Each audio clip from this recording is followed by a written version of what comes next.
The Mark V HD is one of Leupold's top-of-the-line tactical rifle scopes. Not only does it pack a ton of useful features, but they also weigh considerably less than the competition.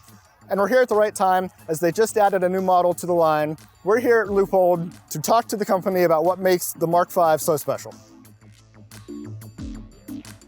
The Mark V started out as a concept in 2015. My boss came to me and asked, if I could design the ultimate rifle scope, what would I do? The concept kind of went from, rather than the ultimate rifle scope, what would be the ideal rifle scope? And so we wanted to build something that was as versatile as possible and provide as much value as possible across the broadest range of shooters that we could find. So we put together a team of military shooters, snipers, a lot of competition shooters, some consultants that we'd used in the past, got everybody together, started just whiteboarding, what features they wanted in what would be their ideal rifle scope. And that's kind of where the concept for the Mark V came from. So I think we did a pretty good job. It really is probably one of the most versatile rifle scopes on the market. We went through and just looked at every aspect of long-range precision and said, where can we do things better? Where can we improve on our own stuff? Where can we improve on things that we're seeing out there in the market? And really talk to shooters and military users and find out what exactly do you need. So with the Mark V HD, there's a lot of commonalities across the line. So main tube diameter will be 35 millimeter. That's designed so that we can make sure that we maximize internal travel so that you can dial for longer range shots if necessary. The other thing that you're going to see with the Mark V HD is front focal plane reticles as a general statement. Some of the higher magnification models, we have a rear focal plane, but in general, they're front focal and designed to really help a shooter or a user be accurate regardless of any power setting, etc. What really defines the Mark V is that marriage between the optical clarity that we're known for and the ruggedness we're known for, along with the ease of use. So that's all the controls on the Mark V. The push button locking system on the elevation is really one thing that sets us apart. It is by far the easiest elevation dial to use in the industry. Locks back at 0, 3 rotations of adjustment, incredibly easy to use. The power selector has the throw lever on there, which is really nice for quick throws on the power.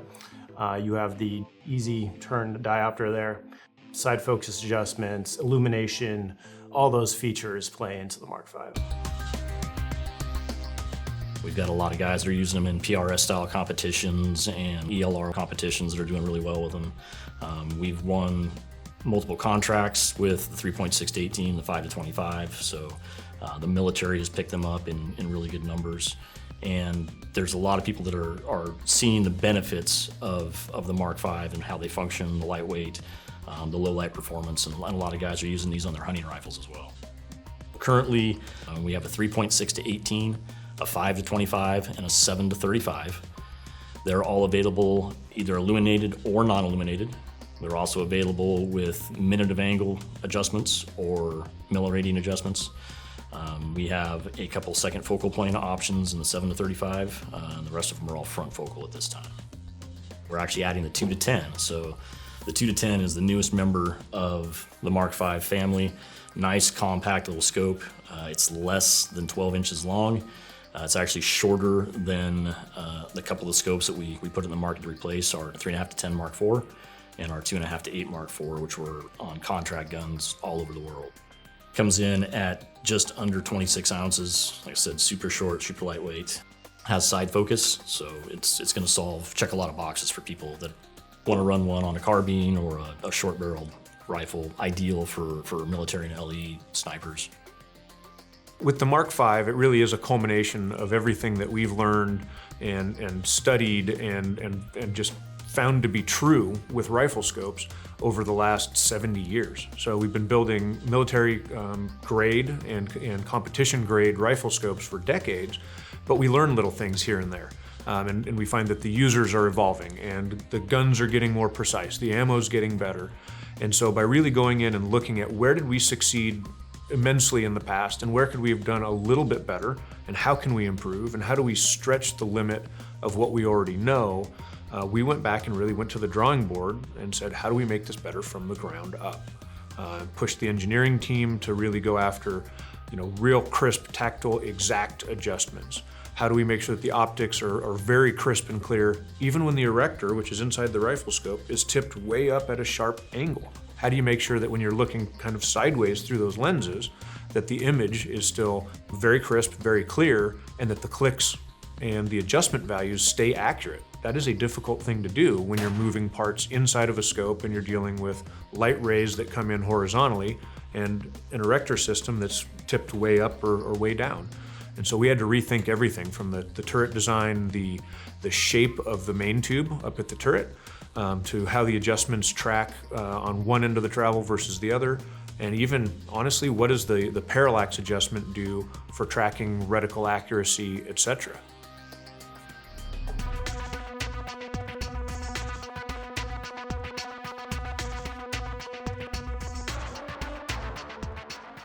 So we'll start with the Mark V 2 to 10. That is going to be a great LPVO scope. So if you're looking for a scope, maybe for an AR, where you want to get the most out of that system, you want to be able to have that close quarter capability along with engaging targets at a long distance. That 2 to 10 is really going to shine there. Going to the 3.6 to 18, there's multiple uses for that. You could have a DMR or recce style, setup, where again, you're wanting to stretch the system. Maybe you're trying to shoot out 500, 600, 700 plus yards. That 3.6 to 18 is really light, compact, and a great option for that. It's also good for bolt guns too, especially like an NRL Hunter type setup. So that's been a big growth in that style of shooting. And weight is a big factor. So that 3.6 to 18 hits that nice weight spot. And again, you get up to 18 power, so you're able to engage targets at a very long distance. People also use it strictly for hunting use too. I see a lot of hunters actually using it in that application as well. And then bumping up from there into the 5 to 25, that's definitely your longer range precision, rifle, that PRS type scope, where we're going to be shooting out, anywhere from 300 to a mile, right? And then the 7 to 35, it's bigger brother. Now you want to go a little bit further. That's a great ELR scope. The cool thing about the 525 and 735 is going up to a 735, there's not a big weight penalty. It's actually the same size scope, and you're just gaining 3 more ounces. So you're going from 30 ounces to 33 ounces. So no real weight penalty there. So all the Mark Vs have a pretty unique elevation dial. So it's our 3-turn zero lock dial. Zero lock means it locks at the 0 position. Push the button to release it, and it actually has revolution indicators built into the dial. So as you get into your first turn, the button goes completely flush with the dial, so you have both tactile and visual indicator of you're on your second turn. As you go all the way around to your third turn, the button actually recesses inside the dial, and this little silver tab pops up. So again, visual and tactile indicator of now I'm in my third turn, so you never get lost in the travel of the dial. Go all the way back down to 0, and it locks in nice and positive. So guys are using these things at night and counting clicks. They are able to know how far they turn the dial and get right back to 0 with no problem. They'll also go about a half mil below 0.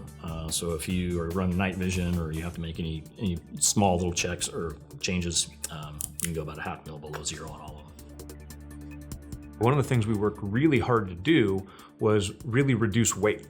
And so there's this feeling sometimes with certain objects or certain items that if it weighs a little bit more, it feels like it's got a little more value or a little more strength to it. And with optics, especially with rifle scopes, the exact opposite is true. So it's mounted to a rifle, and as the rifle recoils, any extra weight is added mass, added inertia, and that scope tries to tear itself apart. The heavier they are, the more they tear themselves apart, the more they stress the mounting systems, the more they stress the attachment to the receiver of the rifle. And so we really pushed hard to make this as light as possible. In some cases, we're more than 10 or 12 ounces lighter than the competition, which is an entire extra rifle scope if you look at some rifle scopes. And the reason for that, again, was durability. But it's also, if you do the optical design right and you really push for that, you can accomplish more with less internally. So the optical design team needed to go in and say, how do I do this with fewer lenses? How do I manage the light, keep things crisp, keep things clear? And it really pushed this dialogue between the mechanical team, mechanical design team, and the optical engineering team on how do we get fewer lenses in there for a variety of reasons. Weight being the key one, but that ties directly into durability, longevity, etc.